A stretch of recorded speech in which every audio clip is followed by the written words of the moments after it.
तो जल्दी से समझो, आ जाओ बच्चों, इक्विवेलेंट वेट कॉन्सेप्ट समझ लो। इक्विवेलेंट कंसेप्ट बड़ा ही मजेदार कॉन्सेप्ट, ये एक दिल को छूने वाला कॉन्सेप्ट है। क्यों? बिकॉज इस कॉन्सेप्ट से रिएक्शन को बिना बैलेंस करे सवाल को हल किया जा सकता है। समझ पा रहे हो बच्चों? बहुत बढ़िया, बहुत बढ़िया। बिना इक्वेशन को बैलेंस किए सिर्फ इक्विवेलेंट कंसेप्ट को लगा दो और सवाल आपके हाथों में है। समझ पा रहे हो? सवाल है हाथों में और कुछ नहीं है। बहुत बढ़िया। सवाल पे चलते हैं या कॉन्सेप्ट पे चलते हैं? आपको कुछ फॉर्मूले दिखाई दे रहे हैं, पहले मैं आपका बेसिक क्लियर करूंगा, कुछ फॉर्मूले आपको याद करवाऊंगा। ये आपके सम इंपॉर्टेंट फॉर्मूले हैं बच्चों। सभी बच्चे को पता होता है कि मोल का फॉर्मूला होता है mass upon molar mass, mass upon molar mass. 1 mole का फॉर्मूला होता है molar mass of the substance, mole का फॉर्मूला होता है particle divide by Avogadro number. ये 3 फॉर्मूले आपके सामने हैं बच्चों। ये वाला फॉर्मूला मैं आपको समझाता हूं पहले। ये वाला फॉर्मूला, ये सेकंड वाला, आप सभी को पता है बच्चों, 1 मोल का फॉर्मूला होता है molar mass of the substance, molar mass of the substance.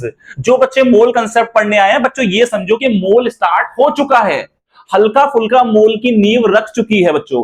Molar mass, जैसे हम बात करें बच्चों CH3COOH, आपको पता है इसका मोलर मास 60 होता है। अगर हम 60 ग्राम ले लें तो वो 1 मोल होगा। बहुत बढ़िया। अगर मैं बात करूं H2SO4 की, तो H2SO4 का मोलिकुलर वेट 98 होता है। अगर मैं 98 ग्राम ले लूं तो बच्चों वो 1 मोल होगा। और बोलो, और क्या करें? और जैसे CO2 ले लें, CO2 का मोलिकुलर वेट कितना होता है? 44 होता है। अगर मैं 44 ग्राम ले लूंगा तो वो 1 मोल होगा। जल्दी से बता दो, ये आपको बात समझ में आई या नहीं आई? 1 mole is equal to what? Molar mass of the substance. 1 mole is equal to what? Molar mass of the substance. दिमाग में सेट करो इस बात को। अब इस वाले फॉर्मूले पे हम थे, ये फॉर्मूला मैंने एक्सप्लेन करा है। 1 mole is equal to what? Molar mass of the substance. Very good.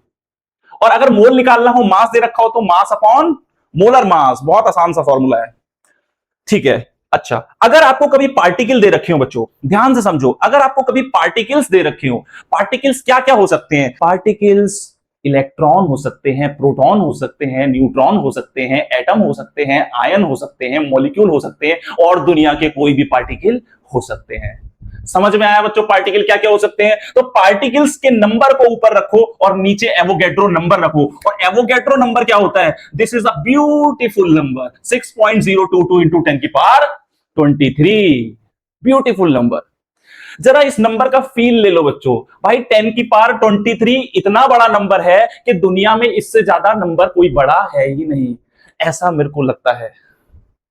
10 की power 23 is very big number. समझ पा रहे हो? फील लो इस नंबर का। समझ पा रहे हो? मोल कंसेप्ट फीलिंग है केमिस्ट्री की। फील लोगे तभी तो समझ पाओगे, अदरवाइज नहीं समझ पाओगे। समझ पा रहे हो बच्चों? तो फील लेना है। 6.022 इंटू 10 की power 23 is very big number.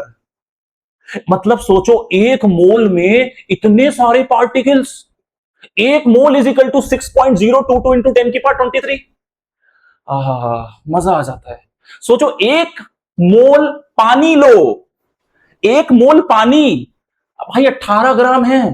तुम एक मोल पानी को तोलो, इतना सा होगा, इतना सा पानी है। अब इतने से पानी में कितने मोल H2O होंगे? 6.022 इंटू 10 की पावर 23। भाई इतने से पानी में मैं तो सोच के परेशान हूं। तो लोग यार फिर भी इतने माइक्रोस्कोपिक पार्टिकल की स्टडी कैसे करते हैं? मतलब इतने सारे पार्टिकल है, उसमें एक पार्टिकल की स्टडी। यार मजा आ जाता है यार, इतना बड़ा number. That's why we call it as, it is a very beautiful number. समझ पा रहे हो? It is a very very beautiful number. पूरा खेला इसी नंबर में है। मोल कंसेप्ट का पूरा खेला किसमें है? इस नंबर में है। जो इस नंबर को समझ गया, समझ लो वो मोल कंसेप्ट समझ गया। आगे और फॉर्मूले आ गए, जल्दी से स्क्रीन पर देखो। ये भी एक बड़ा अच्छा फॉर्मूला है। यहां पर लिखा है mole is equal to volume at STP of gas divide by 22.4 at 22,400 ml। बहुत बढ़िया। STP, STP standard temperature and pressure, standard temperature and pressure. Standard temperature कितना होता है? 273 केल्विन होता है, और प्रेशर होता है 1 एटमॉस्फेयर। तो इस टेम्परेचर पर जो भी गैस होगी, इस टेम्परेचर पर या फिर इस एसटीपी कंडीशन पर जो भी गैस होगी उसमें 1 मोल गैस का वॉल्यूम 22.4 लीटर होता है। यह भी एक बड़ी दिलचस्प बात है। 1 मोल गैस का वॉल्यूम 22.4 होता है एसटीपी पे। समझ पा रहे हो बच्चों? तो अगर आपको एसटीपी पे वॉल्यूम दिया है तब उसको ऊपर रख दो और उसको 22.4 से डिवाइड कर दो या 22,400 से डिवाइड कर दो। अगर ऊपर वाला वॉल्यूम लीटर में है 22.4, अगर ऊपर वाला वॉल्यूम एमएल में है 22,400। समझ में आ रहा है बच्चों? Very good. एसटीपी की कंडीशन सामने है। मेरे ख्याल से यह फॉर्मूला आपके जहन में उतर गया होगा।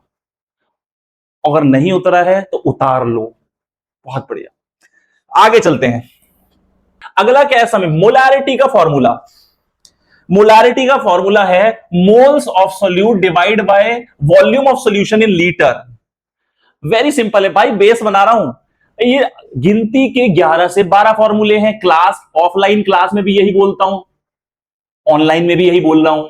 11-12 फॉर्मूले हैं। अदरवाइज थ्योरी तो इतनी सी होती है, मिलियंस ऑफ तो क्वेश्चन होते हैं। असल मजा तो क्वेश्चन में है। जब तुम ये जो बताई गई किताबों को लगाओगे और डाउट भेजोगे तब मुझे समझ में आएगा तुम पढ़ रहे हो। अभी तो मुझे समझ में आ रहा है कि तुम कमेंट्स कर रहे हो। समझ पा रहे हो? सीरियस भी होना है तुम लोगों को। बहुत बढ़िया। तो देखो, मोल यहां लिख दिए और नीचे लीटर है। लीटर है, ऊपर 1000 लिख दिया, तो नीचे वाला वॉल्यूम किसमें लेंगे बच्चों? एमएल में लेंगे। ध्यान रखना है, अगर ऊपर 1000 ले रहे हो तो नीचे वाला वॉल्यूम किसमें लोगे? एमएल में लोगे। अगर ऊपर 1000 ले रहे हो, नहीं ले रहे, तो नीचे वाला वॉल्यूम किसमें लोगे? लीटर में लोगे। बहुत बढ़िया बच्चों, बहुत बढ़िया।